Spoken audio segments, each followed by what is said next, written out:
You know, I remember back in 2004 when I was about 8 years old, and in the middle of the night, things changed drastically. That was when Hurricane Ivan first made its way to my community. And what had happened was, in the middle of the night, no, it could have been around 8 o'clock or so, not sure. But when Hurricane Ivan made landfall in my community, or when it made community fall, um, my house was one of the houses that got affected.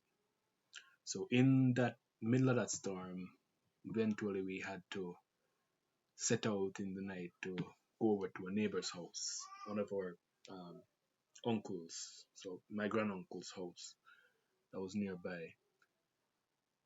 A light post had fell, and after that light post fell, a window. I don't think that's what broke the window, but a window broke, and then parts of the roof started to leave.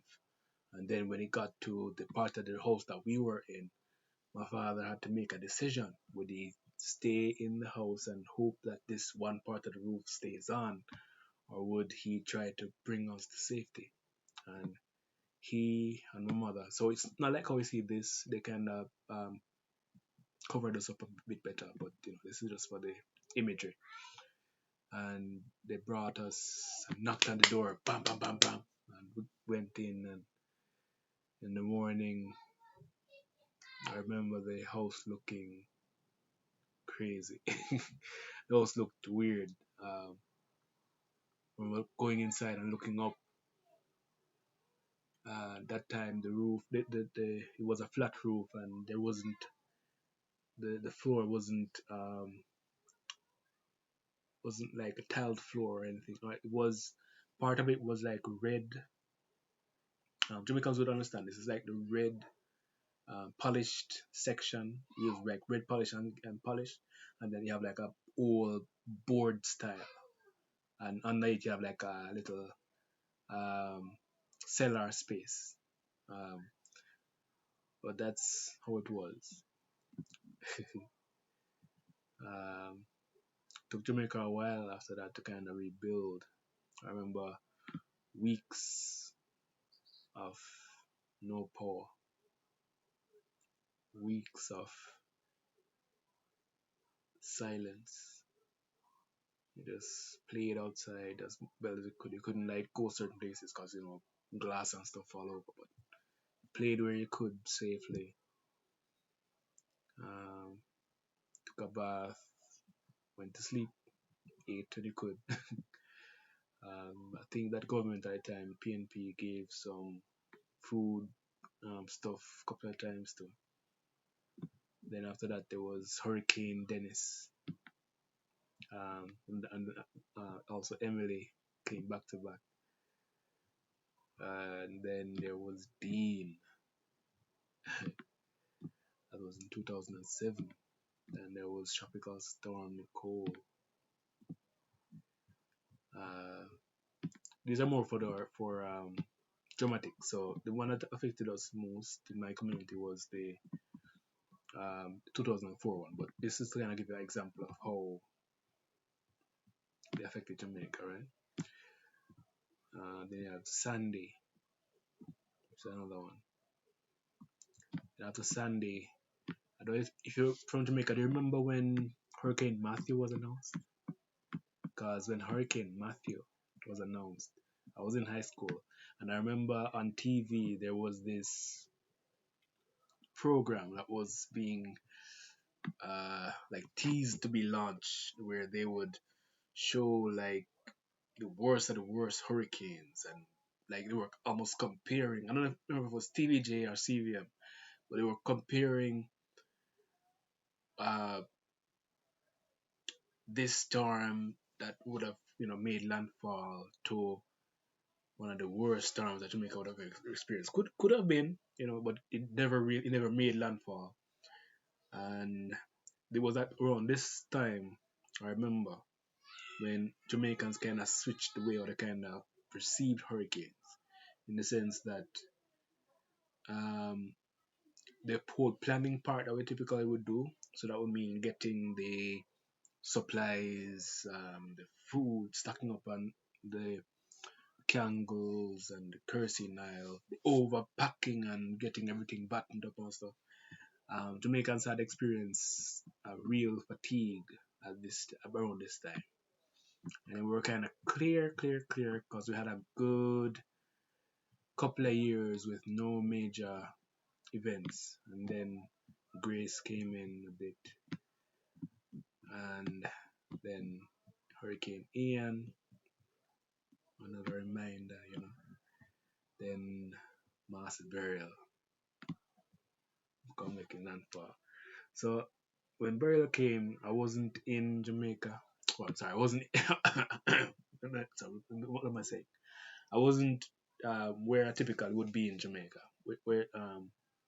And when I finally got through with people that live in my community, they said that my house got affected by Beryl. So after many years, because what had happened was from 2004 to 2024, that's 20 years. The roof, we had my father had changed the roof to, I think what they call it is a gibbon roof. I think that's the name. The one that's shaped like I don't know. It's like it's shaped in a way that the storm breeze kind of blows off. Right? If that's what it's called. Kind of like this what you see in the background. And this is the gibbon, like this. So these rooms are actually kind of designed for storm winds. The ones that we had, the one that I had before, my father had on the house, was more flat roof. Um, so it just happens that after 20 years, Beryl came and broke out a window, and there was some like water that came in and stuff. But for the most part, the house was pretty much okay. Like solid text and stuff got wet, and then you know a lot of people got damaged and stuff in this one. But the main thing that what kind of happened was, if anything, this one just kind of softened us up to get ready. It's category 4, and I softened us up for Melissa. And when Melissa came, um, actually, I didn't get actually in a sense I didn't get worse damage than in Beryl, surprisingly. So I don't know if maybe the roof type actually works really well on the category 5 condition, because how Melissa passed Jamaica, it passed more in the food basket part. That's where most of the damage kind of happened. Um, and my home, you remember that first part of the story where I told you that my father and mother had to bring us to a neighbor's house, to that uncle, that granduncle?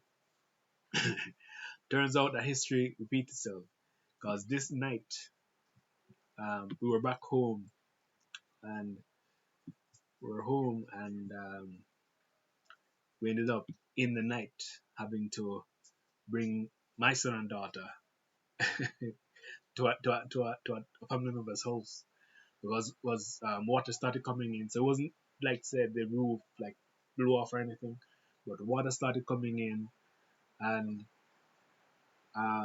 we were worried that things would have gotten much worse, because how the news was describing it was that things could just all of a sudden flip. So when it kind of calmed down, we took a chance, took the risk, and we brought them to the neighbor's house. In the morning after, before I was able to like go out because the wind was still blowing and everything, I got a call from a family member um, on the north coast saying that a neighbor's house top had blown off. And sure enough, when I looked through the window, that's what I saw. That rooftop was gone. How he got that information, I don't know. He's but he's good like that. But I looked over at my place. So how, all right, so how my home is. Um, There are some like fruit trees on one side that have been there for years, and I mean years, that have been there, that kind of have like steady supply of fruits and stuff from. So like talking like pear tree or what you may call avocado. Those trees got uh, mangled. Like even now, I'm not seeing any like pears coming in. There's like one and two. So you don't have like a supply of pears for like this year for the first time in many years. But when I looked over from where I was, when I looked through the veranda and looked over, because how the neighbor that we went to, he had this mesh thing. So I pulled up the mesh that he had over his veranda to kind of keep the wind shear out and all that. I looked over, and I looked at over, and I said, the place look sparse, so place look like nothing, like something missing. So I said, couple of fruit tree, then what they want them like. So there's like the pear tree, there's mango tree, and there's ackee tree. The ackee tree has been there for years. And once the wind finally calmed down and I was able to go over it and look, ackee tree, alright, because the ackee tree blew down and dropped across the fence. Could have been worse because how the ackee tree tall. If you know anything about Jamaican ackee trees, they can grow tall. If it had like turned, it would have could have dropped on the house, could have dropped on the neighbor house, but it just happened by the grace of God to drop, but it dropped in one way where it didn't really cause any damage to either property.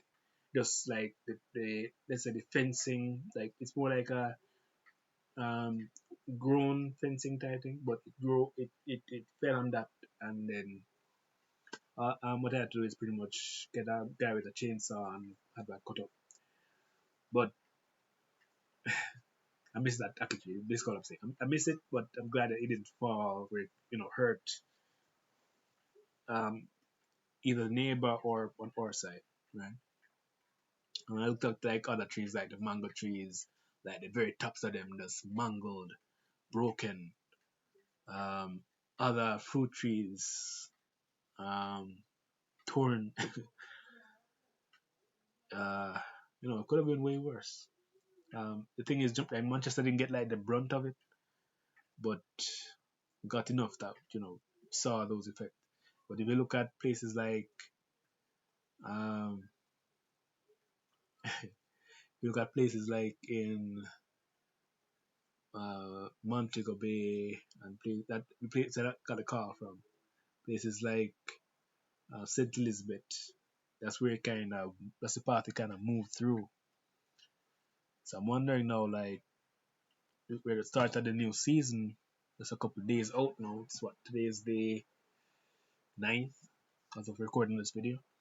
What's gonna happen in the next hurricane season? We know they have the El Nino. They're saying that's gonna be a less active, but that doesn't mean that we're completely out of the woods. Today, right now, rain is falling, breeze is blowing, like softening up the earth right now already. Um, and what this could mean is, because as a part of what kind of hurt with Melissa too, leading up to Melissa, there was a lot of rain and other uh, water movement, like flood, like that kind of softened up the earth. So the wind, when it was moving through, was easy for it to just like move trees and everything else that kind of cleared to its path. So the thing now that we worry about is how will this year kind of pan out. What do you do? Do you do another Matthew in 2026, in 2016 kind of planning and hope? I don't know if you're hearing the rain right now, that nothing happens and you just maybe kind of prepare, or do you look at what happened just last year and say, boy, so never try and best with us because we have what we need. And if in case you buy up too much, at least you can go and use it in the meantime. Well, yes, we'll see. Either way, hurricane season isn't a game. Prepare as best you can. Stay as ready as you can. Try and save your life and the family life and anybody else you can help. We try.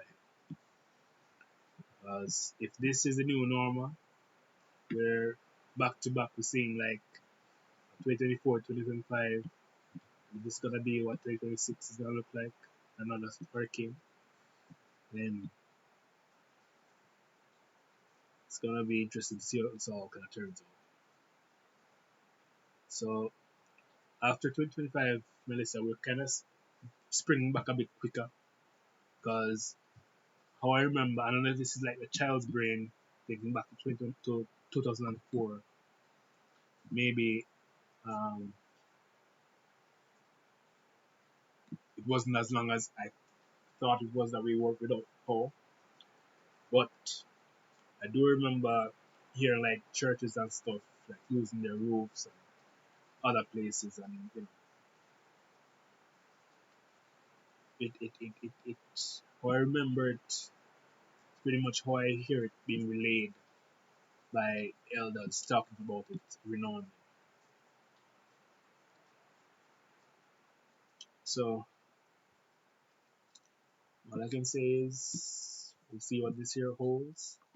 This whole decade has been kind of interesting. I guess you can say this whole century has been kind of interesting.